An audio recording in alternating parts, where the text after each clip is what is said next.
Philip Kiracofe is Chief Technologist with Coldwell Banker, Hunt Kennedy. Philip is responsible for helping Coldwell Banker remain at the forefront of innovation, assisted by his breadth of industry exposure and experience at every level of real estate. And Philip, great to see you. Thank you. So Philip, what are the current trends? I think for anybody that's watched any of the news, they've seen that the market is nationally is fairly dire.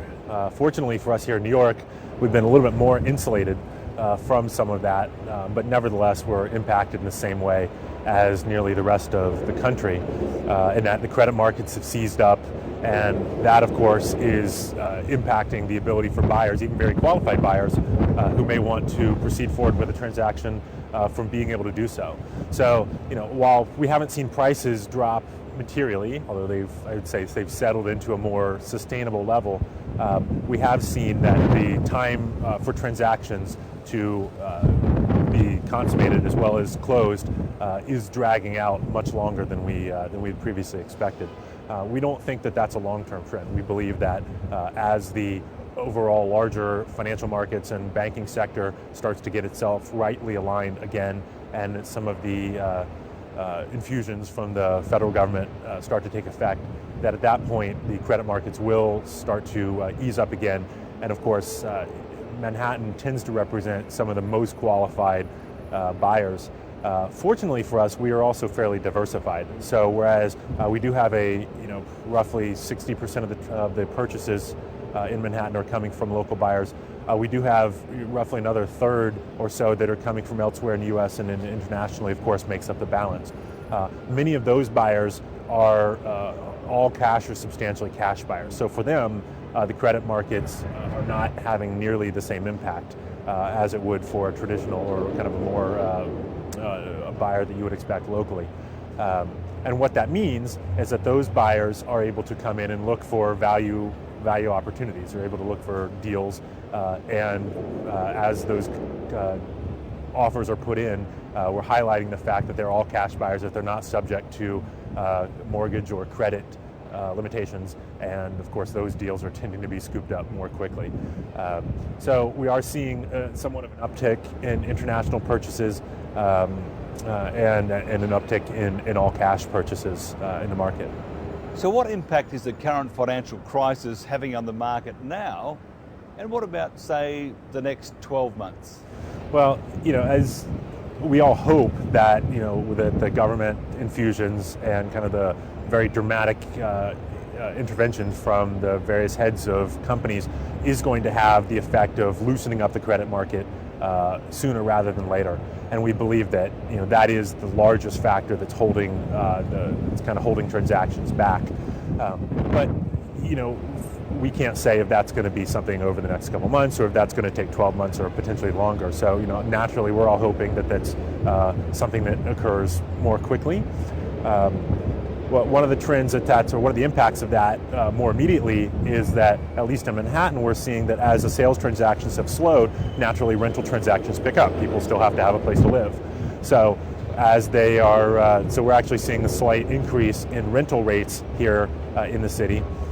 We're also seeing another trend that's coming into play is, and this is again at the very, very early stages, but something that we think might pick up as it has in previous markets that were similar to this, the increase in owner financing or an alternative financing, whereas buyers that are either unable or uninterested in going to the banks find other sources of funding to make those acquisitions. So those are some of the immediate trends.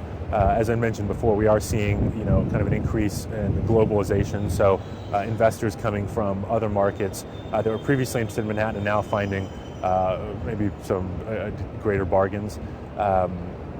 In the New York market, what had happened over the last 4 to 5 years is the Manhattan market itself got very, very highly priced.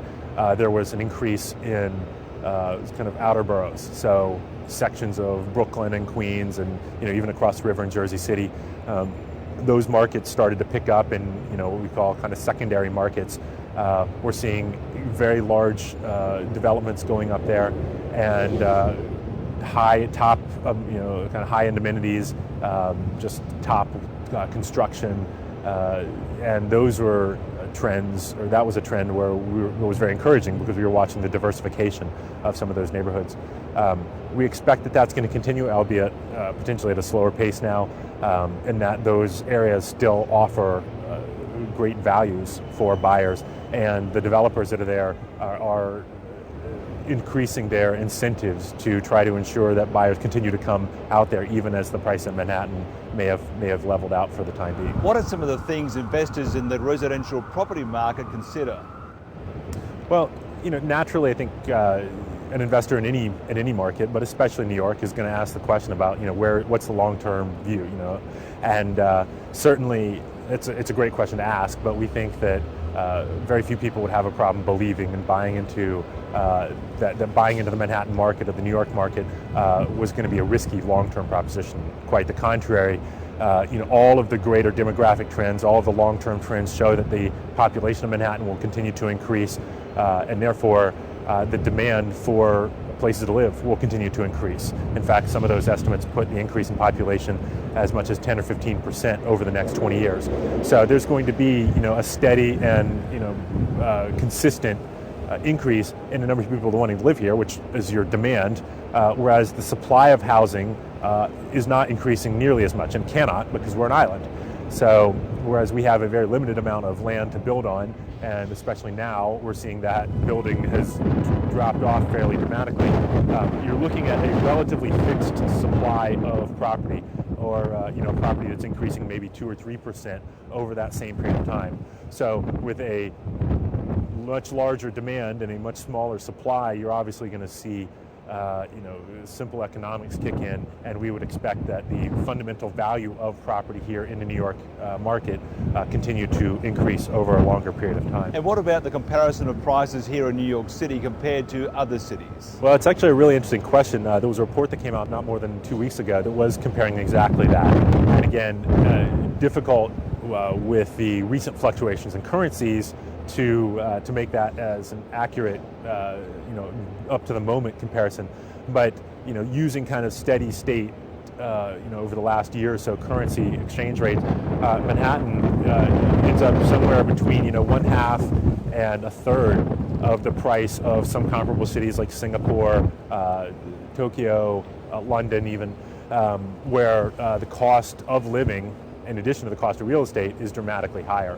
So many Europeans, up until the last couple weeks, would have looked at New York City and said, "Oh, this is quite a bargain." So, again, after kind of a lot of this tumultuous fluctuations occur, we expect people to go back to value-based decision making, and we think that Manhattan and New York market are going to continue to prove that they're a great buy. And if somebody wants to find out more about property prices and property here in New York City, how do they do that? Well, they can always find us on the web, www.cbhk.com. And of course, they could find our phone number, international phone numbers on that site. And as you know, Coldwell Banker is an international firm, so we're in 46 countries around the world. So in most countries that our buyers would like to be looking, they could find us at their local offices. So, Philip, thank you very much. Thank you much.